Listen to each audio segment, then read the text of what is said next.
이집트가 세계를 놀라게 한 결정을 내렸습니다. 수에즈 운하의 모든 러시아 시스템을 철거하고 한국 기술로 교체하라는 명령이었어요. 수십억 달러가 투입된 러시아의 볼가 시스템, 그 디지털 지배망을 완전히 차단하고 한국을 선택한 것이었죠. 그런데 이집트가 러시아의 사이버 올가미를 끊고 한국이라는 완전히 다른 길을 선택한 이유는 무엇이었을까요? 바로 한 젊은 이집트 차관이 발견한 충격적인 진실 때문이었습니다. 러시아가 수에즈 운하를 디지털 식민지로 만들려는 거대한 음모였던 거죠. 그리고 1년 후 전 세계가 수에즈 운하로 몰려들기 시작했습니다. 과연 한국이 러시아의 디지털 지배를 뚫고 만들어낸 이 기적 뒤에는 어떤 비밀이 숨겨져 있었을까요? 그 전에 좋아요와 구독 버튼 가볍게 한번 눌러주시면 저희에게 정말 큰 힘이 됩니다. 그럼 바로 시작하겠습니다. 안녕하세요. 저는 나딘 아라산입니다. 이집트 교통부 차관으로 일하고 있죠. 지금부터 여러분께 들려드릴 이야기는 제가 직접 겪은 놀라운 경험담입니다. 그 경험이 어떻게 이집트의 운명을, 아니 전 세계 해상 물류의 판도를 바꿔놓았는지 말이에요.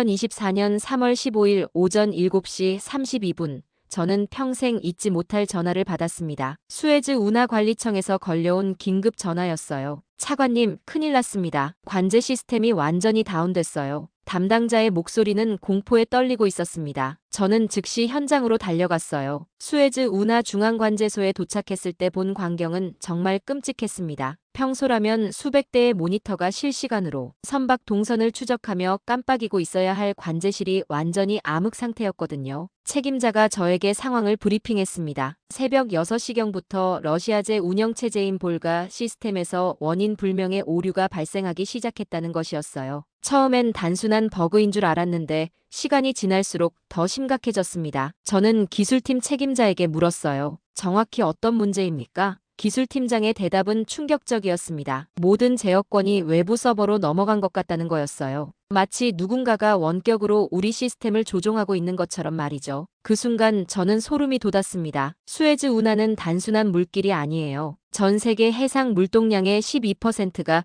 이곳을 통과합니다. 하루에 50척 이상의 대형 선박이 지나가죠. 이 시스템이 마비되면 글로벌 공급망 전체가 타격을 받게 됩니다. 더 심각한 건 우리가 이 문제를 스스로 해결할 수 없다는 사실이었어요. 모든 핵심 기술이 러시아의 것이었거든요. 소스코드부터 하드웨어까지, 심지어 매뉴얼도 러시아어로만 되어 있었습니다. 우리는 그저 러시아가 만든 시스템을 사용하는 고객에 불과했어요. 저는 그때 깨달았습니다. 우리가 받은 건 원조가 아니라 올감이었다는 걸 말이죠. 러시아는 처음부터 이집트를 기술적으로 종속시키려는 계획이었던 거예요. 수에즈 운하라는 세계 물류의 심장을 손에 넣기 위해서 말입니다. 시스템 마비 3일째. 저는 러시아 기술진과의 화상회의에 참석했어요. 모스크바에서 연결된 화면 너머로 나타난 건 냉정한 표정의 러시아 엔지니어들이었습니다. 그들은 마치 이 상황을 예상하고 있었다는 듯 침착했어요. 러시아 측 수석 엔지니어는 문제의 원인을 간단히 설명했습니다. 볼가 시스템의 보안 모듈에서 예기치 못한 충돌이 발생했다는 거였어요. 하지만 해결책을 들었을 때 저는 등골이 오싹해졌습니다. 전체 시스템을 완전히 리부트하고 새로운 업데이트를 설치해야 한다는 것이었거든요. 저는 기술적 세부 사항을 요구했어요. 그런데 러시아 측의 답변은 놀라웠습니다. 보안상의 이유로 구체적인 내용은 공개할 수 없다는 거였어요. 그저 믿고 맡겨달라는 식이었죠. 마치 의사가 환자에게 수술 내용을 설명하지 않고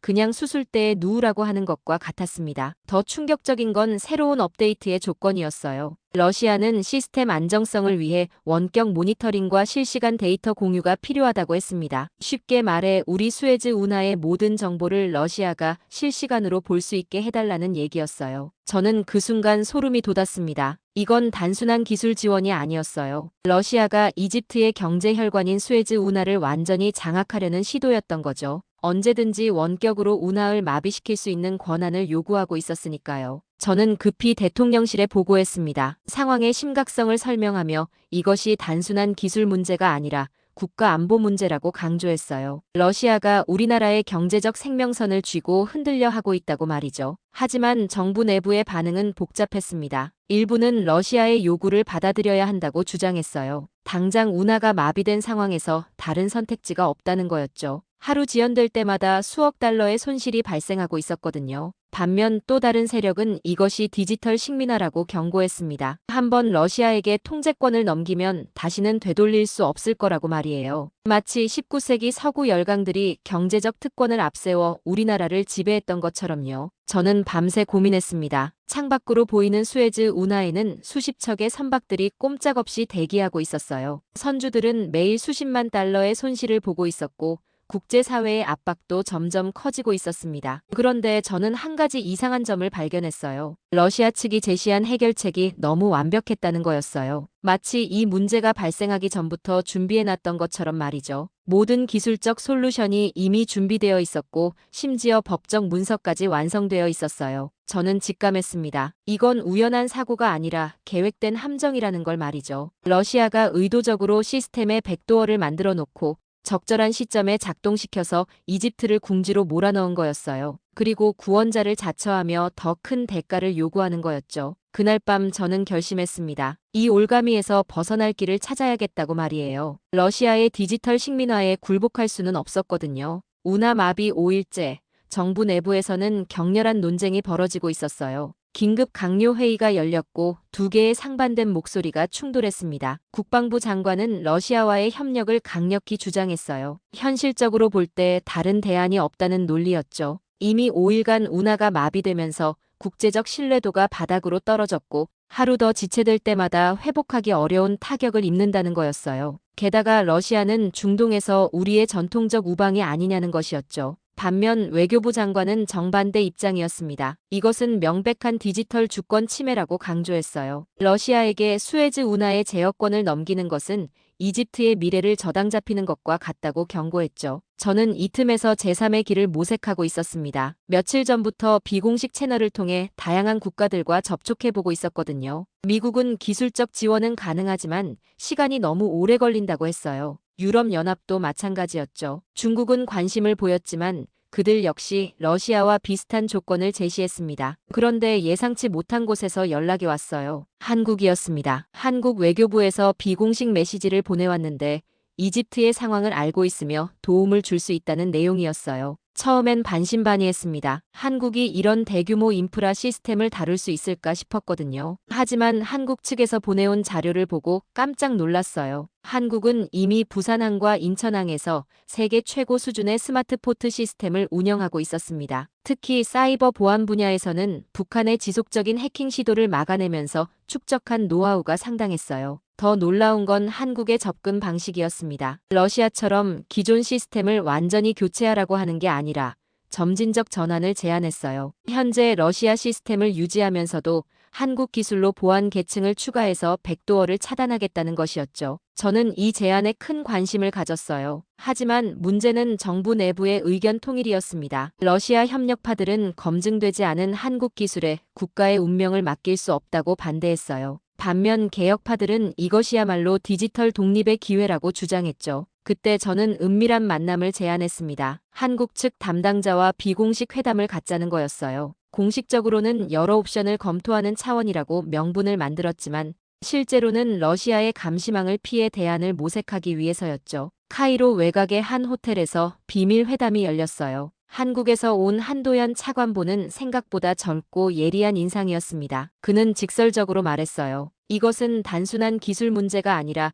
21세기 디지털 패권 전쟁의 일부라고 말이죠. 한도현은 충격적인 정보를 공개했습니다. 러시아의 볼가 시스템에는 수많은 백도어가 숨어 있고 이미 전 세계 여러 나라에서 비슷한 일이 일어났다는 거였어요. 우크라이나 전쟁 당시 러시아가 어떻게 상대국의 인프라를 마비시켰는지 구체적 사례를 들어 설명했죠. 더욱 놀라운 건 한국의 제안이었어요. 그들은 수에즈 해방 작전이라는 암호명을 붙인 계획을 제시했습니다. 러시아 시스템에서 완전히 독립하면서도 운하 운영에는 전혀 차질이 없도록 하겠다는 것이었어요. 저는 이 계획의 위험성도 알고 있었습니다. 만약 실패한다면 이집트는 국제적으로 더 큰 고립에 빠질 수 있었어요. 하지만 성공한다면 우리는 진정한 디지털 주권을 되찾을 수 있었죠. 그날 밤 저는 깊은 고민에 빠졌습니다. 안전한 길을 택해 러시아의 요구를 받아들일 것인가? 아니면 위험을 감수하고 한국과 함께 새로운 길을 개척할 것인가? 이 선택이 이집트의 미래를 결정할 거라는 걸 알고 있었어요. 한도현이 카이로를 떠나기 전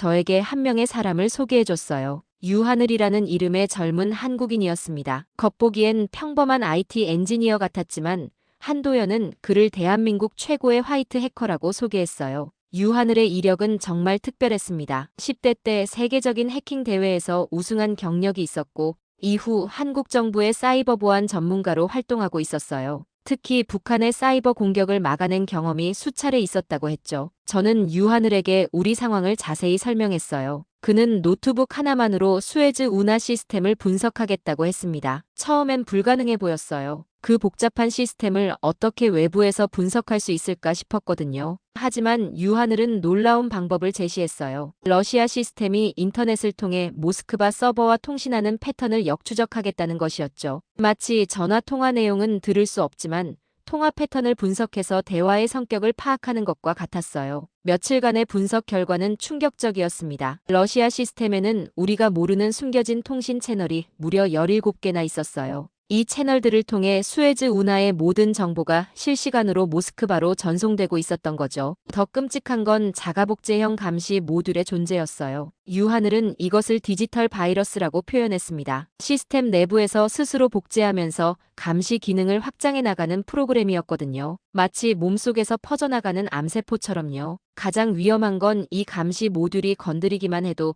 즉시 러시아 서버로 경보를 보낸다는 점이었어요. 그러니까 우리가 시스템을 수정하려고 시도하는 순간 러시아 측에서 모든 걸 알게 된다는 거였죠. 유하늘은 이 문제를 해결하기 위해 허상 방패라는 기법을 제안했어요. 진짜 작업을 하기 전에 가짜 신호를 보내서 러시아 시스템을 속이겠다는 것이었죠. 마치 전쟁에서 적을 속이기 위해 허수아비를 세우는 것과 같은 원리였어요. 하지만 이 작업은 극도로 위험했습니다. 조금이라도 실수하면 러시아 측에서 우리의 의도를 간파할 수 있었어요. 그렇게 되면 그들이 아예 시스템을 완전히 마비시켜버릴 수도 있었죠. 저는 유하늘에게 물었어요. 성공 확률이 어느 정도냐고 말이에요. 그의 대답은 솔직했습니다. 70% 정도라고 했어요. 실패할 확률도 30%나 된다는 뜻이었죠. 그럼에도 불구하고 저는 결심했습니다. 러시아의 디지털 식민지가 되는 것보다는 위험을 감수하고라도 자유를 택하겠다고 말이에요. 1952년 나세르 대통령이 수에즈 운하를 국유화했을 때도 엄청난 위험을 감수했잖아요. 지금이 바로 디지털 시대의 수에즈 국유화를 할 때라고 생각했습니다. 작업은 극비리에 진행되었죠. 공식적으로는 러시아와 협상을 계속하는 척했지만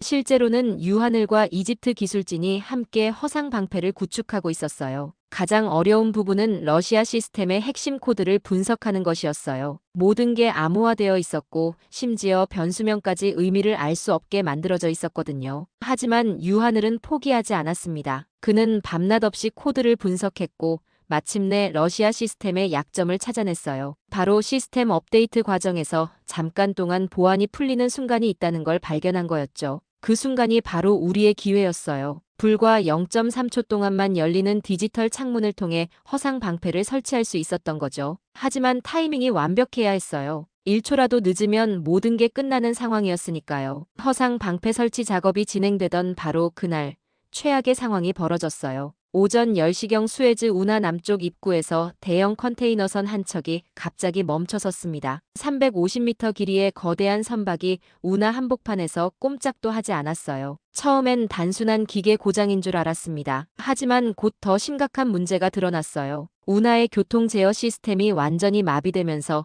다른 선박들도 움직일 수 없게 된 거였죠. 마치 고속도로에서 신호등이 모두 꺼진 것처럼요. 저는 즉시 현장으로 달려갔어요. 수에즈 운하 양쪽으로 수십 척의 선박들이 줄지어 대기하고 있었습니다. 홍해 쪽에서는 아시아에서 온 컨테이너선들이, 지중해 쪽에서는 유럽행 화물선들이 꼼짝없이 갇혀 있었어요. 상황은 시간이 지날수록 더 악화되었습니다. 대기 중인 선박들은 하루에 수십만 달러씩 손실을 보고 있었고 선주들의 항의가 쏟아지기 시작했어요. 국제해운업계는 이집트 정부의 무능을 강하게 비난했죠. 더 심각한 건 언론의 반응이었어요. CNN, BBC, 알자지라 등 주요 방송사들이 연일 수에즈 운하 마비 사태를 톱뉴스로 다뤘습니다. 2021년 에버기브노 좌초 사건이 재현되고 있다는 보도가 나왔어요. 이집트의 국제적 신뢰도가 바닥으로 떨어지고 있었죠. 그런데 이상한 점이 있었어요. 러시아 언론들의 보도였습니다. 다른 외신들이 이집트 정부를 비판하는 것과 달리 러시아 매체들은 기술적 문제의 복잡성을 강조했어요. 그리고는 자연스럽게 러시아 전문가들의 지원 필요성을 언급했죠. RT와 스푸트니크 같은 러시아 국영 매체들은 한 발 더 나아갔습니다. 이집트가 혼자서는 이 문제를 해결할 수 없으며 러시아의 기술 지원이 절실하다는 전문가 인터뷰를 대대적으로 보도했어요. 저는 이 모든 게 우연이 아니라는 확신이 들었습니다. 러시아가 의도적으로 시스템을 마비시키고 동시에 언론 플레이를 통해 압박을 가하고 있는 거였어요. 마치 환자를 더 아프게 만든 다음 자신들만이 치료할 수 있다고 주장하는 것처럼요. 실제로 그날 오후 러시아 대사관에서 공식 제안이 들어왔어요. 모스크바에서 최고급 기술진을 긴급 파견하겠다는 내용이었습니다. 48시간 내에 모든 문제를 해결해 주겠다고 장담했어요. 조건은 단 하나, 이집트가 러시아의 완전한 기술 지원을 받아들이는 것이었죠. 정부 내부는 완전히 패닉 상태였어요. 매시간 수백만 달러씩 손실이 늘어나고 있었고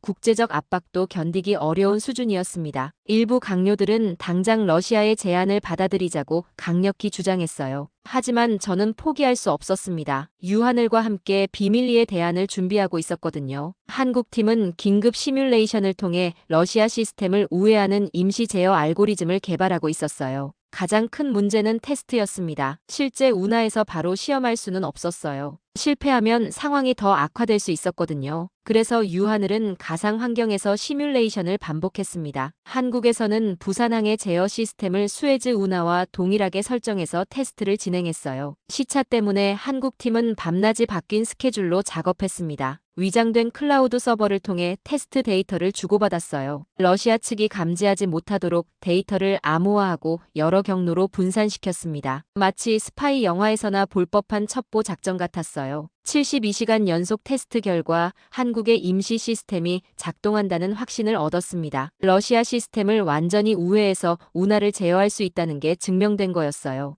하지만 여전히 위험했습니다. 실제 상황에서는 예상치 못한 변수들이 있을 수 있었거든요. 그때 저는 인생에서 가장 어려운 결정을 내려야 했어요. 안전한 길인 러시아의 제안을 받아들일 것인가, 아니면 위험을 감수하고 한국의 시스템을 시도해 볼 것인가. 이집트의 미래가 이 한 번의 선택에 달려 있었습니다. 한국의 임시 시스템을 가동하기로 결정한 바로 그 순간 예상치 못한 일이 벌어졌어요. 오후 3시 17분 카이로에 있는 우리 통신센터의 모든 서버가 동시에 다운되기 시작했습니다. 처음엔 단순한 과부하인 줄 알았어요. 하지만 곧 심각한 문제라는 걸 깨달았습니다. 이집트 정부의 주요 통신망이 연쇄적으로 마비되고 있었거든요. 외교부, 국방부, 심지어 대통령실까지 인터넷 연결이 끊어졌어요. 저는 즉시 유하늘에게 연락했습니다. 그의 분석 결과는 충격적이었어요. 이것은 조직적인 디도스 공격이라는 거였습니다. 수십만 대의 컴퓨터가 동시에 우리 서버를 공격하고 있었어요. 마치 수십만 명이 동시에 한 사람을 밀어붙이는 것처럼요. 더 놀라운 건 공격의 패턴이었습니다. 유하늘은 이 공격이 러시아에서 온 것이라고 확신했어요. 공격에 사용된 악성 코드의 디지털 지문이 과거 러시아 해커 그룹이 사용했던 것과 일치했거든요. 하지만 러시아는 한 발 더 나아갔습니다. 이집트 공격으로 끝나지 않고 한국의 통신 위성까지 노리기 시작한 거였어요. 서울에 있는 한국사이버보안센터에서 긴급 경보가 울렸습니다. 한국의 무궁화 위성과 천리안 위성이 동시에 이상 신호를 감지했다는 보고가 들어왔어요. 러시아가 우리의 통신망을 역추적해서 한국까지 공격하고 있다는 뜻이었습니다. 이제는 단순히 이집트만의 문제가 아니라 한국의 국가 안보까지 위협받는 상황이 된 거였어요. 한국 정부의 대응은 신속했습니다. 공식적으로는 외교적 항의를 했지만 실제로는 민군합동 해킹 대응팀인 KCSIRT를 비공식 가동했어요. 한국 최고의 사이버 전문가들이 모였습니다. 저는 서울과 카이로를 잇는 암호화된 통신망에서 한국팀의 대응 상황을 실시간으로 지켜봤어요. 마치 보이지 않는 전쟁이 사이버 공간에서 벌어지고 있었습니다. 한국팀의 리더는 이준호라는 30대 초반의 젊은 전문가였어요. 그는 과거 북한의 사이버 공격을 막아낸 경험이 있었습니다. 이준호는 러시아의 공격 패턴을 분석하더니 놀라운 사실을 발견했어요. 러시아 해커들이 사용하고 있는 건 단순한 디도스가 아니라 AI 기반의 적응형 공격이었습니다. 우리가 방어하는 패턴을 학습해서 실시간으로 공격 방식을 바꾸고 있었거든요. 마치 체스에서 상대방의 수를 읽고 전략을 바꾸는 것처럼요. 이에 대응하기 위해 한국은 비밀 무기를 꺼내들었어요. 바로 AI 기반 자동 방어 시스템 청룡이었습니다. 이 시스템은 북한의 지속적인 사이버 공격에 대비해 개발된 것이었어요. 청룡 시스템의 첫 가동은 정말 장관이었습니다. 러시아의 AI 공격과 한국의 AI 방어가 사이버 공간에서 실시간으로 대결하는 것이었거든요. 초당 수백만 번의 공격과 방어가 자동으로 이루어졌어요. 전투는 치열했습니다. 처음에는 러시아 측이 우세해 보였어요. 그들의 공격이 더 조직적이고 강력했거든요. 하지만 시간이 지나면서 청룡 시스템이 러시아의 패턴을 학습하기 시작했습니다. 가장 결정적인 순간은 오후 7시 23분. 청룡이 러시아 공격의 핵심 서버 위치를 역추적하는 데 성공한 거였습니다. 그리고는 그 서버들을 향해 정밀한 반격을 가했어요. 러시아 측은 예상치 못한 한국의 반격에 당황했습니다. 그들은 한국이 이 정도 수준의 사이버전 능력을 가지고 있을 거라고 생각하지 못했던 거예요. 북한과의 오랜 사이버전 경험이 한국을 이렇게 강하게 만들었다는 걸 몰랐던 거죠. 반격의 효과는 즉시 나타났어요. 러시아의 디도스 공격이 현저히 약해지기 시작했습니다. 그리고 밤 10시경에는 거의 완전히 중단되었어요. 한국의 청룡 시스템이 승리한 거였습니다. 하지만 이것은 시작에 불과했어요. 러시아는 사이버 공격으로 우리를 굴복시키는데 실패했지만 다른 방법을 사용할 가능성이 있었거든요. 외교적 압박이나 경제적 제재 같은 것들 말이에요. 그 순간 저는 깨달았습니다. 이제 정말로 결정적인 선택을 해야 할 때가 왔다는 걸 말이에요. 러시아와의 사이버전에서 승리했지만 진짜 승부는 이제부터였어요. 수에즈 운하의 디지털 독립을 선언할 것인가 말 것인가. 한국이 보여준 기술력에 확신을 얻었지만 동시에 엄청난 부담감도 느꼈습니다. 이 결정이 성공하면 이집트는 디지털 주권을 되찾을 수 있지만 실패하면 더 큰 위기에 빠질 수 있었거든요. 사이버전에서의 승리 이후 저는 대통령에게 긴급 보고를 요청했어요. 그날 밤 11시 대통령과의 단독 면담이 성사되었습니다. 대통령실에 들어서자마자 저는 지난 일주일간의 모든 상황을 솔직하게 보고했어요. 러시아의 디지털 식민화 시도, 한국과의 비밀 협력, 그리고 방금 벌어진 사이버전까지 모든 걸 털어놨습니다. 대통령의 반응은 예상보다 차분했어요. 그는 이미 어느 정도 상황을 파악하고 있었던 것 같았습니다. 다만 한국의 기술력이 이 정도일 줄은 몰랐다고 하더군요. 청룡 시스템이 러시아의 공격을 막아낸 것에 깊은 인상을 받았다고 했어요. 저는 대통령에게 최종 제안을 드렸습니다. 러시아 시스템에서 완전히 독립해서 한국과의 협력으로 새로운 시스템을 구축하자는 것이었어요. 한국에서 개발한 누르 시스템을 기반으로 수에즈 운하를 운영하자는 거였죠. 누르는 아랍어로 빛이라는 뜻이었어요. 한국 개발진이 이집트의 문화를 존중해서 지은 이름이었습니다. 단순히 기술을 이식하는 게 아니라 이집트의 정체성을 담은 시스템을 만들겠다는 의지였어요. 대통령은 신중하게 질문했습니다. 정말 확신하느냐고, 실패할 위험은 없느냐고 말이에요. 저는 솔직하게 답했어요. 100% 확신할 수는 없지만 러시아의 디지털 노예가 되는 것보다는 자유를 위해 싸우는 게 낫다고요. 그때 대통령이 역사적인 말을 했어요. 1956년 나세르가 수에즈 운하를 국유화했을 때도 전 세계가 반대했지만 결국 이집트의 자주권을 지켜냈다고 말이에요. 지금이 바로 디지털 시대의 수에즈 국유화를 할 때라고 했습니다. 다음 날 오전 이집트 정부는 충격적인 발표를 했어요. 러시아의 기술 지원 제안을 전면 거부하고 독자적인 시스템 구축을 추진한다는 내용이었습니다. 동시에 한국과의 기술 협력을 공식화한다고 발표했어요. 국제사회의 반응은 폭발적이었습니다. 서방 언론들은 이집트의 용감한 결정을 높이 평가했어요. 반면 러시아 언론들은 이집트가 무모한 도박을 하고 있다고 비난했죠. 가장 흥미로운 건 중동 지역의 반응이었어요. 사우디아라비아와 아랍에미리트는 이집트의 결정을 지지한다고 발표했습니다. 그들도 러시아의 디지털 패권주의를 경계하고 있었던 거예요. 하지만 진짜 시험은 이제부터였어요. 누르 시스템을 실제로 가동해서 수에즈 운하를 정상 운영할 수 있느냐가 관건이었거든요. 전 세계가 지켜보는 가운데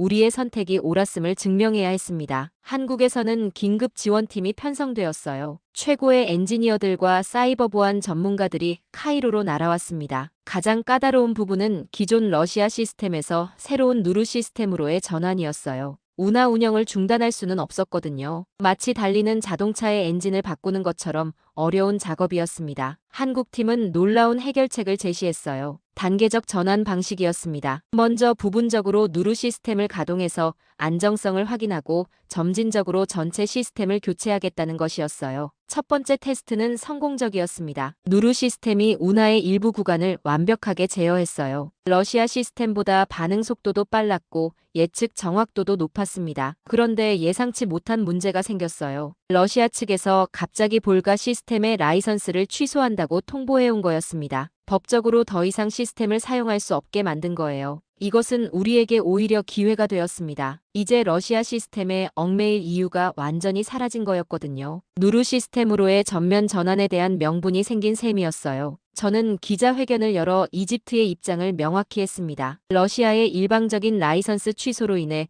더 이상 볼가 시스템을 사용할 수 없게 되었으며 이에 따라 누루 시스템으로 완전히 전환한다고 발표했어요. 그리고 가장 중요한 메시지를 전했습니다. 이것은 단순한 시스템 교체가 아니라 이집트의 디지털 독립 선언이라고 말이에요. 21세기에는 기술 주권이 곧 국가 주권이라고 강조했어요. 디지털 독립 선언 이후 6개월이 지났어요. 누루 시스템은 예상을 뛰어넘는 성과를 보여주고 있었습니다. 수에즈 운하의 선박 통과 시간이 30% 단축되었고 사고율은 거의 제로에 가까워졌어요. 더 놀라운 건 시스템의 학습 능력이었습니다. 누르는 매일 쌓이는 데이터를 분석해서 스스로 최적화해 나갔어요. 마치 살아있는 생명체처럼 계속 진화하고 있었죠. 한국의 AI 기술과 이집트의 해상 물류 노하우가 완벽하게 결합된 결과였어요. 하지만 저에게는 더 중요한 미션이 남아 있었습니다. 바로 이집트의 기술 자립이었어요. 아무리 좋은 시스템이라도 외국에 의존한다면 진정한 독립이 아니라고 생각했거든요. 한도연은 저의 이런 생각을 누구보다 잘 이해해 주었어요. 그는 한국으로 돌아가기 전 저에게 중요한 조언을 해줬습니다. 이제 가장 중요한 건 한국이 빠지는 것이라고 말이에요. 이집트가 스스로 설 수 있을 때까지 도운 다음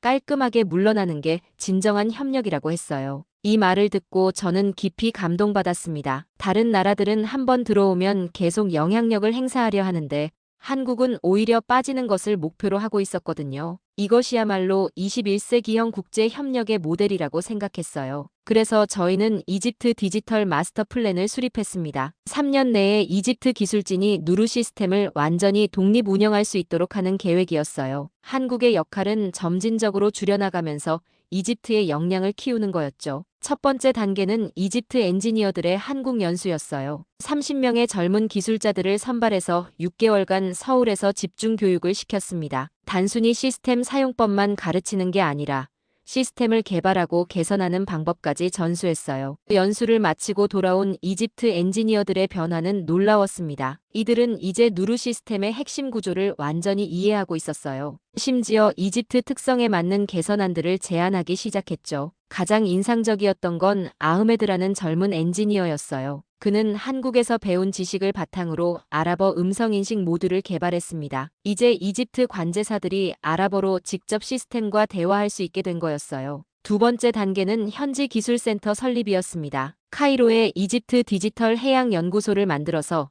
누루 시스템의 지속적인 개발과 유지 보수를 담당하게 했어요. 한국 전문가들은 고문 역할만 하고 실제 운영은 모두 이집트인들이 맡았습니다. 이 과정에서 예상치 못한 시너지가 생겨났어요. 이집트의 젊은 개발자들이 한국의 기술을 바탕으로 중동 지역에 특화된 새로운 솔루션들을 만들어내기 시작한 거였죠. 사막 기후를 고려한 냉각 시스템, 아랍 문화권의 특성을 반영한 사용자 인터페이스 같은 것들이었어요. 가장 큰 성과는 1년 후에 나타났습니다. 이집트가 자체적으로 누루 시스템의 버전 2.0을 개발한 거였어요. 한국의 원천 기술을 바탕으로 하되 이집트만의 독창적인 기능들을 추가한 시스템이었습니다. 이 소식은 중동 전체에 큰 반향을 일으켰어요. 사우디아라비아, 아랍에미리트, 카타르 등에서 이집트의 기술을 도입하고 싶다는 요청이 쏟아졌습니다. 이제 이집트가 기술을 받는 나라가 아니라 기술을 수출하는 나라가 된 거였죠. 저는 이 변화를 지켜보며 가슴이 뜨거워졌어요. 2년 전만 해도 러시아의 디지털 식민지가 될 뻔했던 이집트가 이제는 중동의 디지털 허브로 성장하고 있었거든요. 한도현이 마지막 방문을 했을 때 저는 그에게 깊은 감사를 표했습니다. 한국이 이집트에게 준 건 단순한 기술이 아니라 자립의 의지와 방법이었다고 말이에요. 한도연은 겸손하게 답했어요. 한국도 과거에 어려울 때 다른 나라들의 도움을 받았다고 이제는 도움을 줄 차례라고 말이에요. 그리고 언젠가 이집트도 다른 나라를 도울 수 있게 되면 좋겠다고 했습니다. 실제로 그 예언은 현실이 되었어요. 3개월 후 이집트는 아프리카 연합 사이버 보안 이니셔티브를 주도하게 되었습니다. 아프리카 대륙의 디지털 주권을 지키는 선봉장 역할을 맡게 된 거였죠. 지금도 수에즈 운하에는 전 세계의 선박들이 끊임없이 지나갑니다. 하지만 이제는 다릅니다. 이집트가 스스로 만든 시스템으로 이 모든 것을 관리하고 있어요. 그 시스템 안에는 이집트의 자존심과 한국의 따뜻한 마음이 함께 담겨 있습니다. 오늘 이야기는 어떠셨나요? 다음에는 더 감동적인 이야기를 들고 찾아오겠습니다. 여러분들의 구독과 좋아요, 댓글들은 저희에게 큰 힘이 됩니다. 지금까지 감동사거리였습니다. 감사합니다.